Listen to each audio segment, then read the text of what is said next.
What's up, all me Ewoks, droids, and Wookiees? It's Anna, also known as That Star Wars Girl, and in today's video, I'm going to be giving my initial thoughts and reactions to Ahsoka episode 1 and 2 that just dropped on Disney Plus. So let's get right into it. So believe it or not, but they actually brought back the opening crawl. Now it is not the right color, nor is it formatted properly to fit in the Star Wars universe, but I was actually pleasantly surprised to see this since they took it away all of those years ago. And then the first thing we see is a ship, just like in all the original movies. Dave Filoni is trying really hard here, but I will give him credit where it's due. We see the captain on the bridge of this ship get a incoming transmission from another ship using a Jedi code that is requesting to land. Obviously, the captain is extremely skeptical about this, so they go to investigate. Dun, dun, dun. We get a nice shot of the Jedi's ship, and we see these two hooligans roll up, and the captain straight up tells them, nope, you guys are putting on a good show, but I don't buy it. And he is not wrong. Blondie takes out her lightsaber and starts slashing through all the other guys. The captain goes to shoot her, and da-da-da-da, homeboy Jedi, cough cough, uses the Force. He tells the captain he was right and that they're no Jedi, and bam, they all did. Then they start heading through the ship down to Miss Morgan's cell, and they kill anything and everything that gets in their way on their path to go get Miss Morgan out. They find her, they break her out, they make a break back for their ships. Now, if you thought that that was all fun and exciting and you're expecting more, I'm here to break it to you, because that was the most exciting part of this episode. The rest is extremely slow and literally a drag. The way that this episode plays out is like you're watching your main character as a video game in story mode, and you're just going through all of these different missions. So we have the introduction of Ahsoka into her own show is that she's doing a puzzle mission on a side quest, and once she solves the puzzle and gets the prize, bam, boss fight. So it's very predictable. It's literally just like playing one of their video games, except you don't get the enjoyment of actually playing the video game. You're just having to sit back, listening to very slow, if any, dialogue. Every single actor and actress in here, it's like blank staring. And I know that Rosario Dawson is a good actress. I've seen her in plenty of movies, and she has given phenomenal performances. So it's very much a letdown when all she does is stand like this and stare and deliver very... It's like, I know Dave Filoni wrote this, but it's more so this is what I would believe an AI would write. Now, the droids that were left over from her boss fight set off a massive explosion that destroys the entire area, but she got her prize, which was a star map, and she takes it to Party City Hera. For anyone that doesn't know, the actress that plays, or is playing now live action Hera, in my opinion, is not very talented at her profession, and she conveniently just happened to marry Ewan McGregor and just happened to get a role in Star Wars as a character that she's not suited for at all. So that's my completely biased opinion looking at the situation. So yeah, there is that, but she was terrible.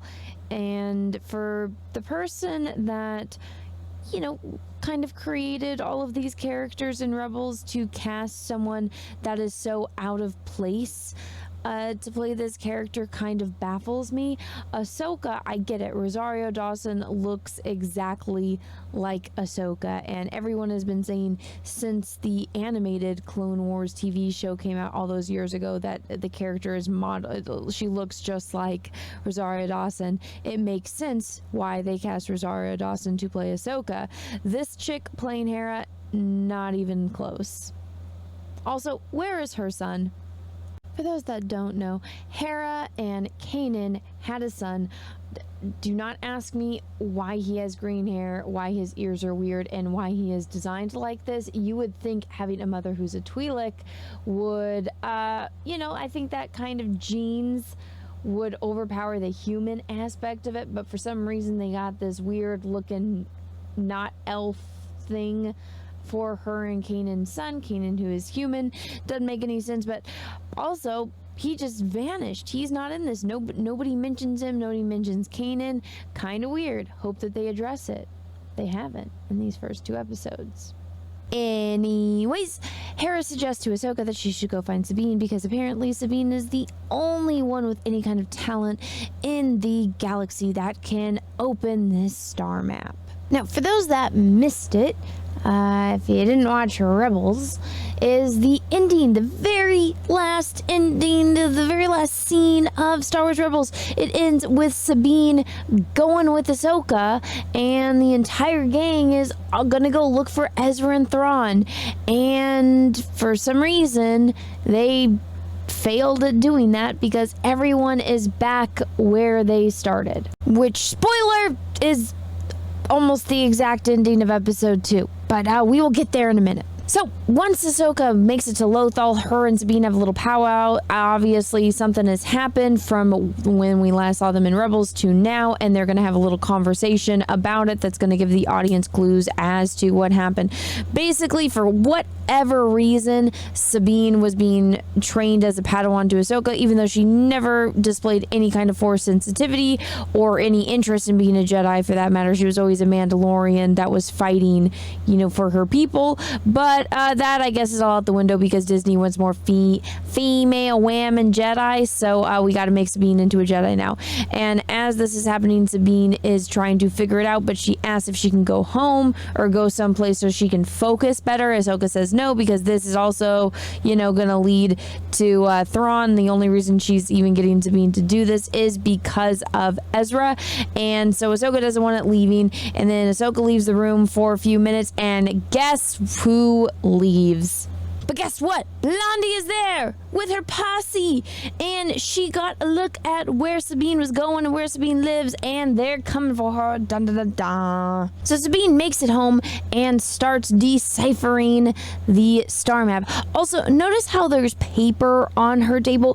One of the things that I would like to point out is that George Lucas, the man who created Star Wars, wanted this to be a universe without paper because they had advanced so far into the future that paper doesn't exist anymore. But Disney's like, screw that, George. We need props. We need things we can sell to people. So they have paper in Star Wars now. And in her little room, Sabine solves the star map and unlocks it. Isn't she just great?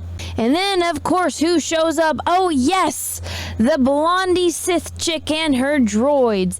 Now, she takes out one of them back at her apartment, but she goes downstairs after escaping the bad droids. And who is there but the boss fight? Yes, again, this is literally set up like a video game. You uncover something, bad guys show up, you fight them, you go run away, think you're safe, and bam, boss fight. It's literally like a video game. I would also like to point out that this choreography for this fight is terrible. There are so many times during this quote-unquote fight where they both should have died. They both could have stabbed each other. This chick can use the Force. She could have Force pushed Sabine into the wall and just stabbed her, or Force held her and killed her. But no, we gotta have her fight. We gotta do all the spins and the kicks. It makes no sense. I'm not a fighter. Like, me personally, I am not a fighter. So for me to notice this kind of stuff, that's how you know it's bad.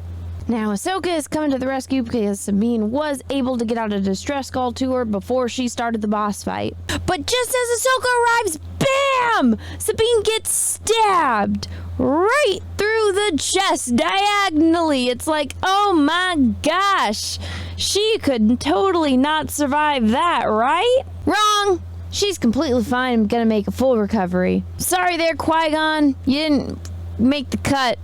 Pun kind of intended there. Sorry, Qui-Gon. You should have been a little stronger like our girl Sabine. You should have had a little bit more whammon power like Sabine. Sorry to every Jedi or every person, Sith, android, human, droid ever that's ever been stabbed by a lightsaber. Y'all suck. Y'all need some of that whammon power and that plot armor, that special, high tier Dave Filoni plot armor. You guys need some of that, then maybe you would have lived. Just like our girl Sabine here. But you snooze, you lose, Qui-Gon. You should have got some of that Dave Filoni plot armor. You'd have been just fine. Just fine. And that's episode 1 of Ahsoka. And guess what? This little 10-minute recap that I just gave you guys, that, not to toot my own horn, but that was more exciting than the show. The show was very, very slow. And I feel like it's on slow mode, which I get it. Pacing. I've complained very much about Disney Star Wars and their lack thereof pacing. This, though, it was like they were trying to drag everything, have these long pauses. The dialogue that just, if it was more interesting, if there was a hint, a tad of nuance, but there wasn't. Like I said earlier, it's like AI wrote it. It was boring and drawn out. And if you guys haven't watched Rebels, you're just going to be like, what the hell is going on? All of this wasted time, in my opinion. You can have slow, drawn out stories, but there's got to be that nuance. There's got to be that draw. And for somebody that hadn't watched Rebels, you're going to get bored. I have seen Rebels, so I was like, okay, there's an Easter egg. There's an Easter egg. Okay, this is where they're trying to sell something. This is going to be a new video game that's coming out. Like, I can see all that stuff because I feel like I'm tuned into that stuff because it's part of my job. But an average viewer is going to be like, why is this so slow? Who is this person? Who is that person? Can we just get to the next scene? Because all of the exciting stuff wasn't very exciting, in my opinion. And spoiler, because I have seen episode 2, it doesn't get much better than that. But guys, if you want to see me talk about episode 2 and you guys don't want to miss that video, smash that subscribe button and ring the bell for notifications. Make sure that that bell is set to all. That way you actually get notifications when I post videos and live streams. My episode 2 little breakdown review will be out soon, so keep your eyes peeled for that. And guys, let me know what you think about all of this down below in the comments. And until next time, I hope you guys all have a great rest of your day, morning, evening, afternoon, wherever you are in the world. And may the Force be with you, because we are really, really, really going to need it. Bye, everyone. Thank you so much for watching. And if you liked my channel and want to see more of my content, go ahead and smash that subscribe button and ring the bell for notifications. If you'd like to follow me on other social medias, you can find them all available on my Linktree. And if you'd like to support the channel, go and back my calendar that's live now on Indiegogo. Thank you, everyone, and have a great rest of your day.